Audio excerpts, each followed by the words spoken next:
Alors, l'ex-policier Benoît Guay, condamné en juin 2007 pour des agressions sexuelles commises sur 8 jeunes femmes, demandait aujourd'hui à la Commission nationale des libérations conditionnelles d'être transféré dans une maison de transition en attendant sa libération complète. Et puis, on s'interrogeait à savoir comment peut-on évaluer l'évolution ou la situation présente d'un prédateur sexuel, d'un déviant sexuel, avant qu'on ne décide de oui, il y a possibilité peut-être de pouvoir lui accorder cette libération conditionnelle. Vous savez qu'il y a ce suivi de 10 ans de près des prédateurs sexuels qui ont purgé une peine et qui sont ensuite remis en liberté. Alors, on s'est dit, pourquoi ne pas en parler avec quelqu'un qui a vécu beaucoup de situations, justement, et qui a été appelé en tant qu'expert, le docteur Pierre Mailloux, que nous rejoignons avec plaisir. Bonjour, docteur Mailloux. Oui, bonjour, Paul. D'abord, j'aimerais juste savoir, vous aviez encore rendez-vous avec le Collège des médecins aujourd'hui? Mais est-ce que vous avez loué une chambre au Collège des médecins? Oui, non, il y a un hôtel pas loin et je viens toujours au même endroit. Mais là, aujourd'hui, c'était le comité de discipline encore? Toujours. Bon, puis comment ça s'est passé? Oh, ben ça va toujours très bien. Bon. Ça va toujours très bien. J'y retourne demain, après-demain. Et je vais revenir en octobre, puis je vais revenir au printemps prochain, puis ensuite l'été prochain. J'en ai encore pour au moins 1 an et demi. Ben, vous devriez faire de la télé-réalité avec ça.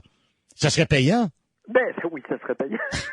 Au moins, on pourrait voir l'évolution ou la non-évolution de la situation d'un soir à l'autre. Oui. Et c'est intéressant parce qu'aujourd'hui, j'ai attiré l'attention du comité de discipline sur le fait que j'en étais à ma 66e journée d'audition seulement devant les 6 comités de discipline du Collège des médecins en 11 ans. Alors, si tu convertis ça en termes de jours ouvrables, oui, c'est au-delà de 3 mois. Et avez-vous calculé quel est le cycle? Autrement dit, vous vous présentez, c'est ça, aux 3 mois. 90 jours. Non, j'aurais 3 mois à plein temps. Oui. OK, je comprends. 3 mois de comparution, mais oui, en même temps, si vous regardez le calendrier, à peu près, à combien de jours vous vous représentez?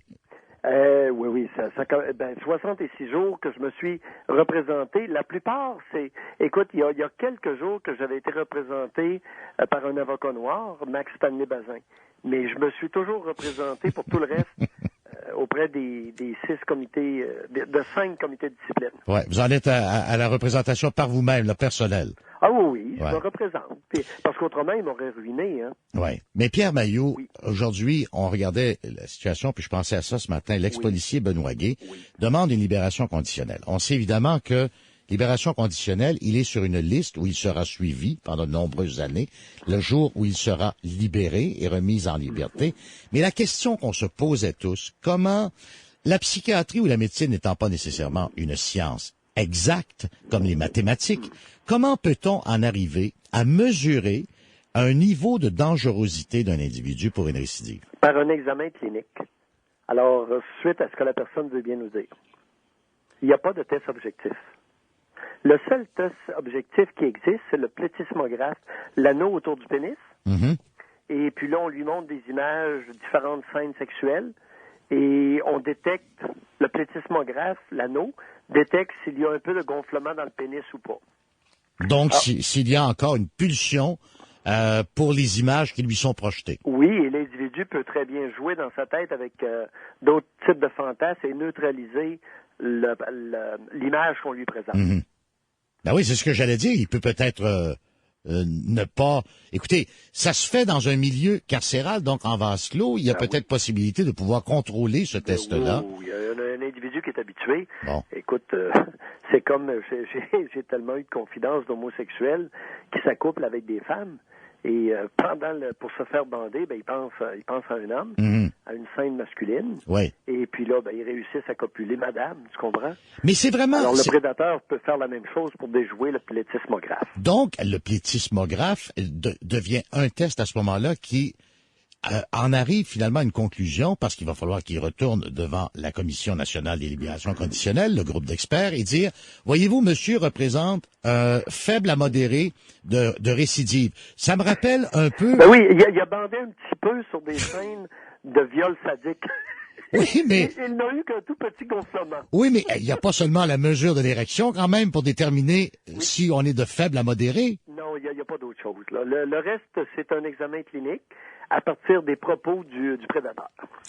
Mais là, ce que vous me dites, c'est que c'est pas mieux que le fameux code de couleur aux États-Unis pour le danger du terrorisme. Vous savez, quand ils décident de passer orange un week-end, puis après ça, ils disent rouge, puis après ça, on descend à bleu. Non, il y en a pas. C'est flou, quoi. Ben oui, il y en a pas.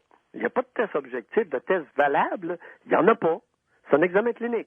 Mais en même temps, chaque cas doit être différent. Donc, ça veut dire qu'il y a peut-être des gens qui ont suivi la thérapie, tout en purgeant leur peine, et qui ont marqué une évolution par rapport aux gestes qu'ils ont posés, qui les ont conduits en prison, non? Jamais dans les cas sévères. Ouais, dans les cas sévères, ça vous l'avez dit souvent. Ben oui, dans les cas sévères, on oublie ça. La thérapie de la parole est complètement sans effet dans les cas sévères. Dans les petits cas, les cas modérés.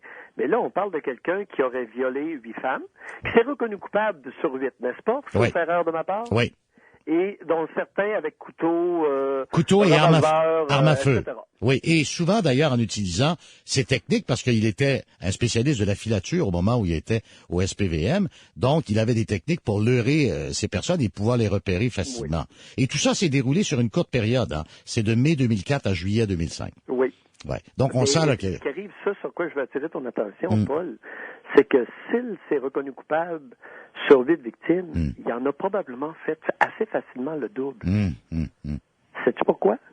Parce qu'il y a beaucoup de femmes violées qui ne veulent pas porter plainte. Ben, qui ne disent pas mot, c'est vrai. Ah, non. Et puis, c'est souvent un ratio de 1, 2 à 3 par celle qui accepte de porter plainte. Alors, il en a fait, c'est tout qu'un prédateur. Mais docteur Mailloux, merci de nous avoir éclairés parce que je me disais, comment peut-on mesurer véritablement l'échelle de dangerosité d'un individu si on n'a pas à faire quand même à un test révélateur? Non, il n'y en a pas de test, on oublie ça. Il n'y a pas de test objectif valable. Et le seul facteur, Paul, reconnu pour prédire la dangerosité de quelqu'un, c'est son passé. Alors, avec le passé qu'il a, je peux t'assurer qu'il est un individu à risque très élevé de récidive. Ouais, et donc qui mérite une surveillance très attentive pour être finalement sur cette liste. Mais il n'y en aura pas. Il n'y a pas de surveillance possible pour ces cas-là. Surtout pas un ancien policier. Ouais. Il y a seulement le bracelet électronique. Et même là, dans un cas de dangerosité extrême, ce genre de problématique-là, je ne recommanderais même pas le bracelet électronique parce que le risque de récidive est trop élevé. Docteur Mailloux, c'est un plaisir. Et on repassera peut-être une autre fois pour un autre saga. C'est comme les belles histoires des pays d'en haut. Oui. Les belles histoires du docteur d'en haut. Merci, docteur Mailloux. Au revoir. Il est 18h49.